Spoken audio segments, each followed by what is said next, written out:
শকুনের অভিশাপে কি মানুষ মরে? এখানে সবাই সবাইকে নিয়ে কন্টেন্ট করতে এসছি, ঠিক আছে, প্রতিবাদ করতে এসছিলাম, কিন্তু একটি নির্যাতিতা মেয়ের অত্যাচারের গল্প শুনে অত্যাচারের প্রমাণ পেয়ে প্রতিবাদ করতে এসছিলাম, ঠিক আছে। তারপরে নিজের ওপর হওয়া অত্যাচারেরও নিশ্চয়ই প্রতিবাদ করব। আমিও তো মেয়ে, আমিও তো মানব সমাজের মধ্যেই পড়ি, ঠিক আছে।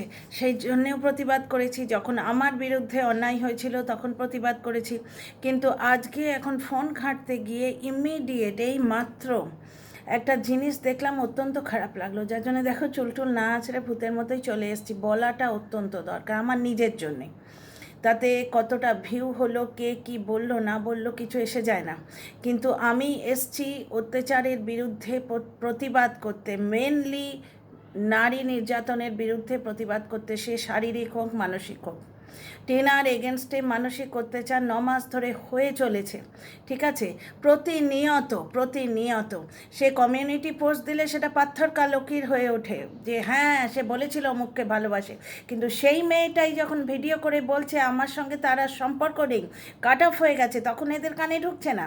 তখন এরা কাকে ছিটকেনি খুলে ঢুকতে দেখছে, কাকে বেরোতে দেখছে। বাড়ি ভর্তি কিন্তু লোক, বাড়ি ভর্তি লোক, তার মানে বাবা মাকে কোন জায়গায় নামাচ্ছে, বুঝতে পারছো? এইমাত্র আরেকজন কন্টেন্ট ক্রিয়েটার আমার সহকর্মীর প্রতি একটা তীব্র অন্যায় হতে আমি দেখলাম।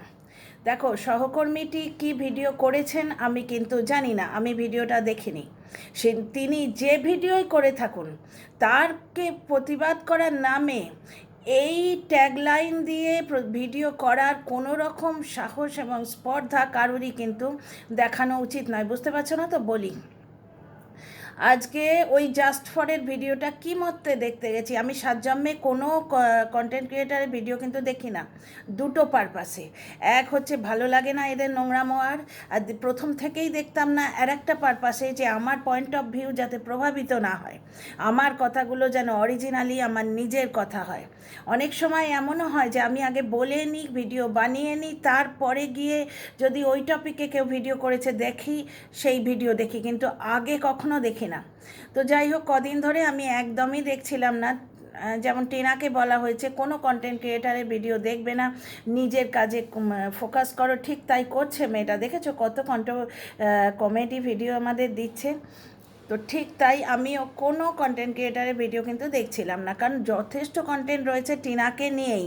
এছাড়া অন্য ব্লগারদের সম্বন্ধেও বলার প্রচুর স্কোপ রয়েছে, চান্সই পাচ্ছি না, সময়ই পাচ্ছি না। তো এইমাত্র ওই জাস্ট ফরের নোংরা পাড়ায় কে মরতে গেছি গো, কপালে বিছে কামড়ালে এইরকমই হয়। তো গেছি জাস্ট ফরের ভিডিও দেখতে।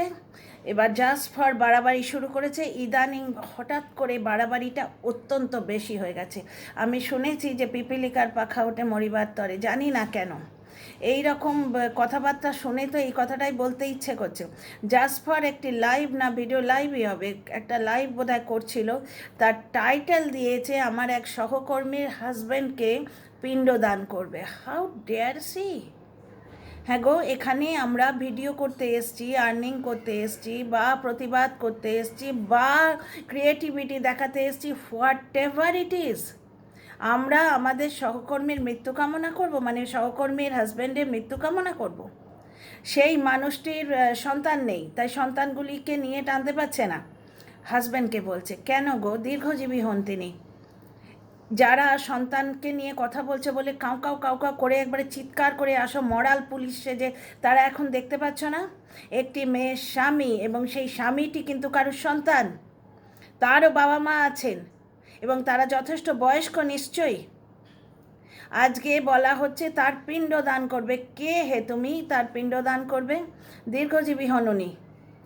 আমি একটা কথাই জানতে চাই, কন্ট্রোভার্সির নামে মানুষ কতটা নিচে নামতে পারে এবং কতটা নিচে নামা অ্যালাউড, কতটা নিচে নামা ওয়াইটিতে অ্যালাউড? আসি তো দর্শকদের দরবারে। তো কী ধরনের দর্শক এই ধরনের ভিডিও দেখতে যায়? কারোর কি একবারে মনে হয় না যে একটি মানুষ, সে যে কন্টেন্ট ক্রিয়েট করছে, সে আমাদেরই মতো একটি মহিলা, স্বামীর প্রতি তারও সেই পরিমাণ ভালোবাসা আছে। স্বামী না থাকলে একটি মানুষের, যে মানে একটি সাধারণ মেয়ের জীবন যেরম বেরং হয়ে যায়, সকলের হয়ে যায়, তাহলে তার মধ্যে এই মহিলাটিও রয়েছেন। কিভাবে মানুষ অন্য লোকের সম্বন্ধে এই ধরনের কথা বলে? কোথায় গেল আজকে সে মরাল পুলিশেরা, যারা বলতে আসে কাই কাই কাই কাই করে, তারা দেখতে পাচ্ছে না? এই লাইভ হোক, ভিডিও হোক, হোয়াট এভার।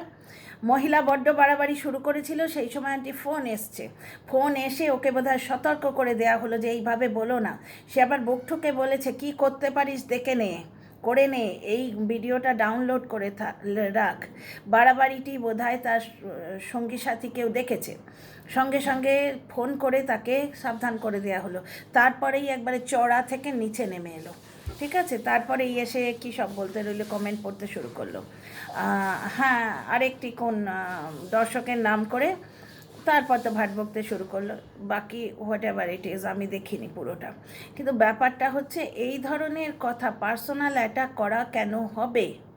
কেন হবে? অথচ টিনাকে যখন কাকার সঙ্গে বিয়ে দেয়া হয়, বা টিনাকে বলা হয় বাড়ির দরজা খুলে তার বয়ফ্রেন্ডকে বার করে দিচ্ছে, মানে ওভারনাইট সে বয়ফ্রেন্ডটি বাড়িতে ছিল, এবং বাড়িতে ঠাম্মি রয়েছেন, মা রয়েছেন, দাদা ভাই রয়েছেন, তাদের কোন জায়গায় নামানো হচ্ছে বুঝতে পারছো? সেই কথাটি বোঝানোর জন্যে কিন্তু লোকে বলে যে তোমার বাড়িতে যদি হতো, তোমার সন্তানদের সঙ্গে যদি হতো, তখন গায়ে খুব ছ্যাঁকা লেগে যায়। না, আমাদের বাড়ির কথা বলছে, আমাদের সন্তানদের টানছে। তা অন্য লোকের স্বামী সন্তান নিয়ে যখন টানা হচ্ছে, তখন তোমরা মরাল পুলিশেরা দেখতে পাও না? এর নাম কন্ট্রোভার্সি। এইভাবে ভিডিও করতে হয় কেন? এত দুরবস্থা যে এইভাবে ভিডিও করতে হবে? ভিডিওর টপিক নেই, কত কন্টেন্ট তো ঘুরে বেড়াচ্ছে। আশ্চর্য কথাবার্তা। খুব ছোট্ট একটা আর্জেন্ট ভিডিও, এক্ষুনি ছেড়ে দেবো, এটা এডিট করবো না, এক্ষুনি ছেড়ে দেবো, কারণ এডিট করতে গেলে টাইম লাগে। ডিয়ার ফ্রেন্ডস, একটা জিনিস লক্ষ্য করে দেখো, যে মানে বাড়াবাড়ি চূড়ান্ত। অবশ্য ওটা ওনার সঙ্গী সাথীরাও, মানে ওই মহিলার জাস্ট ফরেন সঙ্গী সাথীরাও বুঝতে পেরেছে। একটা ফোন এলো সঙ্গে সঙ্গে, যেই ফোনটি এলো সঙ্গে সঙ্গে কিন্তু চড়া থেকে খাদের ধায়ে নেমে এলো, সঙ্গে সঙ্গে কায়দা করে, এরা এসব জানে তো রং ঢং, সঙ্গে সঙ্গে কায়দা করে মানে ওই টপিকটাই সরিয়ে দিল। ওই টপিকটা সরিয়ে দিয়ে সে মানে নর্মালি কথা বলতে রইলো, আর কোনো একটা দর্শকের কমেন্ট তুলে সে কথা বলতে রইলো, ঠিক আছে? আচ্ছা, এইবার ফিরে আসি আমার নিজের সম্বন্ধের কিছু কথায়। আচ্ছা, আমার সম্বন্ধে কিছু বাজে কথা রটানো হচ্ছে।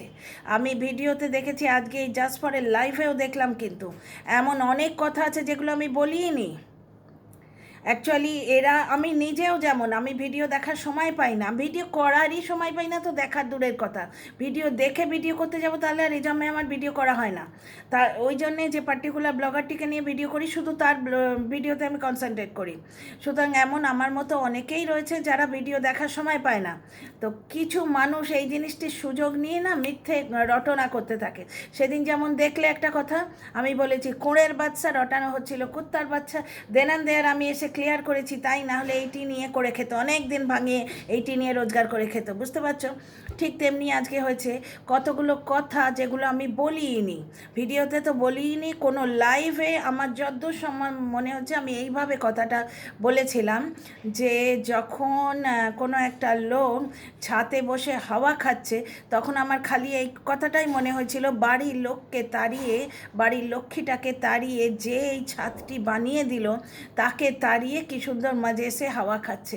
আমার তখন মনটা খারাপ হয়ে গেছে, জাস্ট এই কথাটি বলেছি আমি, ঠিক আছে? এরা কি রটাচ্ছে? আমি বলেছি না, গ্রামের মানুষরা এসি সহ্য হয় না, এরা হাওয়া খায়, অমুক তমুক, এই ধরনের কথা।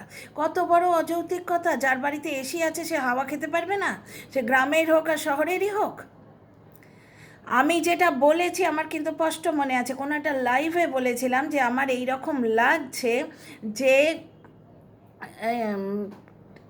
একজন ঠ্যাং ছড়িয়ে বসে আছেন, তখনও আমার মনে হলো যে দেখো খেটে খেটে আধমরা হয়ে যাচ্ছে, কিন্তু বাড়ির লক্ষ্মীকে তাড়িয়ে কেমন নিশ্চিন্ত রয়েছে, মানে খাটনিটাও শাহী, কিন্তু ঢুকতে কাউকে দেব না আমার বাড়িতে, এই ধরনের একটা অ্যাটিটিউড। ঠিক লোকটার সম্বন্ধেও আমি সেই কথাটাই বলেছি, যে দেখে যেন মনে হচ্ছে যে যে বাড়িটি বানিয়ে দিয়েছে তাকে তাড়িয়ে দিয়ে কীরকম নিশ্চিন্ত মনে সে হাওয়া খাচ্ছে। জাস্ট এই কথাটি বলেছি। সেইটি কিভাবে বিকৃত করে বলছে যে হাওয়া খাচ্ছে, এসি আছে, হাওয়া খাচ্ছে, অথচ এরা এসি সহ্য করতে পারে না, না কী সব যে কী অযৌক্তিক কথা বলছে, এই ধরনের কথা কিন্তু আমি বলিনি। এটা একটা নতুন প্রোপাগান্ডার স্টাইল শুরু হয়েছে লোকের পেছনে লাগার। সেটা হচ্ছে তুমি এমন কথা বলোই নি, সেগুলো তোমার মুখে বসিয়ে দিয়ে বলতে থাকবে। এবং অনেকেই অনেক ভিডিও দেখে না, এমন অনেকেই আছে আবার ভিডিও দেখে না। আমি যেমন অনেকের ভিডিও, আমি বিশেষ করে কারোরই ভিডিও দেখি না, সময় পাই না, ভালো লাগে না, বুঝলি তো, মনটা খারাপ হয়ে যায়, বিরক্ত লাগে। আমি আমার নিজের কাজটুকু করি, কন্টেন্ট করার জন্য যেটুকু দরকার ঠিক সেইটুকু দেখি, বুঝতে পারছো তো। কন্টেন্টই নেবার জন্যে যতটুকু দরকার, মানে এ থেকে এফ পড়লে যদি হয়ে যায়, এ থেকে এফ অবধি শুনলে যদি হয়ে যায়, ই এফ জি এইচ, আমি জিতে অবধি যাই না, বুঝতে পারছো তো। তো আমার মতো অনেকেই আছেন, তো তারা হয়তো আমার ভিডিও দেখেননি, উড়ো খবরে বিশ্বাস করে সেই আমার কথাটা নিয়ে চালিয়ে যাচ্ছে।